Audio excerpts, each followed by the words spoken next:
Your home can quietly sabotage your energy, and not just in the obvious ways like tripping over laundry baskets or staring at a chaotic kitchen. The impact runs deeper, and once you start noticing it, you can't unsee it. Let's dig into a few of the hidden ways that your home might be draining your energy right now. The first way is something called neuroception. Even if you feel calm on the surface, your body is constantly asking one quiet question in the background. Am I safe here? This automatic scanning process is called neuroception. You can thank Dr. Stephen Porges for this one. He's a neuroscientist and the founder of polyvagal theory. So neuroception describes your brain's ability to assess safety, danger, or life threat without conscious thought.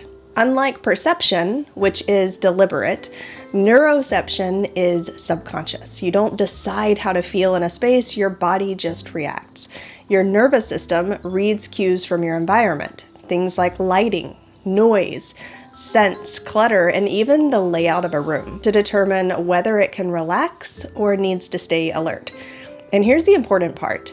If your space is filled with sensory clutter, too much visual input, unresolved messages, broken or chaotic areas, your body doesn't read it as danger, but it also doesn't read it as safe. So instead, it keeps you in a mild state of hypervigilance that you may not even notice as being highly stressful in the moment. This keeps your nervous system tilted toward the sympathetic state, the part responsible for alertness or scanning, problem solving, and protection. The flip side to that is being in a parasympathetic state. This is your rest and digest mode, and you've probably heard of that before. You have your fight or flight system, your sympathetic nervous system, and then you have your rest or digest mode, your parasympathetic system. Both are nervous systems that exist in your body that you can tap into depending on what's going on, or you can even intentionally tap into either one of them by using different practices. But this parasympathetic state is where healing happens. Creativity flourishes, your focus sharpens, your body can really only access that state when it feels safe. And that's what a supportive environment does. It tells your nervous system, hey, you're safe here, you can breathe, you can let go. So when we talk about decluttering or redesigning your space, we're not just talking about aesthetics, we're talking about helping your body to relax. I did an episode on this channel called Yoga for Your Home because there are so many similarities between the way that we can relax our body and mind and the way that we can create those same centered, relaxing vibes inside of your home. And if your nervous system is constantly working overtime just to exist in your space, it's no wonder you might be feeling drained before your day even begins. So I talked last week about cognitive load theory and how your brain has a limited bandwidth for taking in information and how clutter hijacks that bandwidth before you've even gotten started. If you missed that video, it's worth a watch. I'll try to remember to put a card here. But let's take a look at what that might actually feel like in your body, because clutter doesn't just distract you, it exhausts you. Your brain is a meaning-making machine. We love to thrive and think and exist in stories. I have another video here that I'll try to mention that is all about the stories that we create about our clutter and how we can just get stuck in these cycles of stories. But I digress. Every object in your environment is a tiny question that your brain is trying to answer. Is it important? Do I need to deal with this now? What's it doing here? What is its function? I meant to fix that. Why haven't I? These aren't full thoughts. They're like rapid fire subconscious alerts that your brain sends in response to every item it sees, but they still take energy to process. Imagine walking through a room where nothing is resolved. There's a pile of mail that needs to be sorted, a basket of clean laundry that you haven't folded, and maybe you're almost hitting the 1 week mark now, a stack of books that you should read, but you just don't really feel like it, or, like a gadget that you regret buying that's been sitting there in the package that hasn't been opened. Now, multiply that by every room in your home. That's dozens, maybe even hundreds of open loops that your brain is constantly trying to close.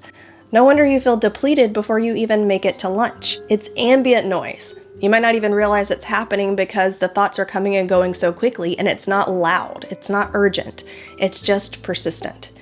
And it slowly can chip away at your clarity and your patience and your ability to focus on other things. So if you've ever felt like you should have energy, but you don't, or like you've been on all day without really doing much, that could potentially be why, especially if you're working from home. You're spending your resources managing your surroundings mentally, if not physically, instead of your actual goals. When you reduce what your brain has to sort through visually, you give it that space to breathe. And you make it easier to focus, to transition, and to rest. You stop spending energy on ignoring things and hopefully start having more energy for the things that matter. So let's migrate away from nerves and into a little more physical and emotional type of drain. I've been talking for years about something I call energy blocks. This is stuff in your space that causes these snags or hiccups of frustration or negativity every time you come into contact with it. And they can be physical or they can be emotional. An example of a physical energy block could be something that just isn't functioning, like a jammed cabinet or scattered cords or a drawer that's so full that it doesn't close properly. And so, you're constantly having to push your weight into it and shuffle things around with your hand just to get it to close. It could be something that physically pinches your finger every time you go to use it, and that's frustrating. Or a chair that doesn't recline the way that it's supposed to. You see what I'm saying? Things that just do not work the way they were intended to work, and it's beyond frustrating. It takes extra effort, and it puts you in a bad mood. It could just completely throw your morning off the rails. But then we also have emotional energy blocks, which are things that make you feel bad or sad. These tend to be even more powerful because they bring on sometimes some pretty strong negative emotional responses every time you see or come into contact with that thing. This could be something like, remnants of an old relationship or little bits of old dreams that you used to have for yourself that you never quite fulfilled. Maybe because you lost interest, but it still makes you feel bad every time you look at that thing that's associated with that goal you used to have. Whatever it is, these things that you come into contact with that don't make you feel great. And so again, it's another little stumbling block in your day. And so now it's the extra emotions that come from these physical or emotional blocks that are draining you even more. So you're frustrated because of the physical things that you're running into contact with that's draining your energy and frustration. Or you're sad, and so now you're feeling just drained and sad and depressed and low energy, and your mood is dipped and your day is jacked up because you've left all of these things in your space. So that's why one of the first things that I tell people to declutter is any negative energy blocks that you have in your space. Anything that's going to ruin your day when you come into contact with it, get those out first. Okay, well, let's go a layer deeper because we don't just own things. We attach meaning to them. Like I said earlier, we attach stories, memories, sometimes even judgments about the stuff, about ourselves, or whatever person was attached to that belonging. Like we have all kinds of deep-seated stories and thoughts related to our things. And that's why the state of your space can quietly reinforce or even undermine how you feel about yourself. Let's say your home is filled with mismatched furniture that you've inherited from various family members, maybe because you couldn't afford to buy your own furniture at the time, and so you've taken all these hand-me-downs, you don't love your space, or the clothes that don't really fit you but you're holding on to just in case you lose the extra 15 pounds. On the surface, all of these things may seem like no big deal, but emotionally, they may be reinforcing deeper beliefs. And according to research in environmental psychology, our surroundings are not only mirrors of our internal world, they also shape it. When we're surrounded by clutter or disrepair or things that are tied to guilt or regret or things that make us feel lower in self-worth or give us a reduced sense of personal efficacy, our ability to do things on our own. We've talked about that in other videos. This can hit especially hard in really private personal spaces like your bedroom or your closet, areas where you expect rest or self-expression and instead maybe become places of comparison or shame or just stagnation. But here's the empowering part. Every decision you make about your space becomes a form of self-talk. Choosing to let go of something you've outgrown, that can be you saying, I'm allowed to evolve.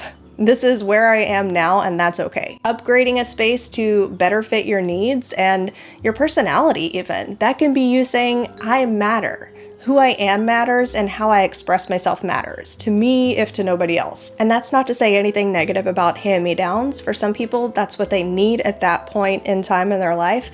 And there are things that you can do with the hand-me-downs to fit into your personal style and along with your personal needs, as opposed to just cramming everything that you get into a space, which kind of passes on the message of, I don't have enough and everybody else has better stuff than me, so I should just store and hoard everything they give me. Okay, and then we have the most obvious energy drain that we can get from our space, and that's all the things that we have to take care of when we keep too many things.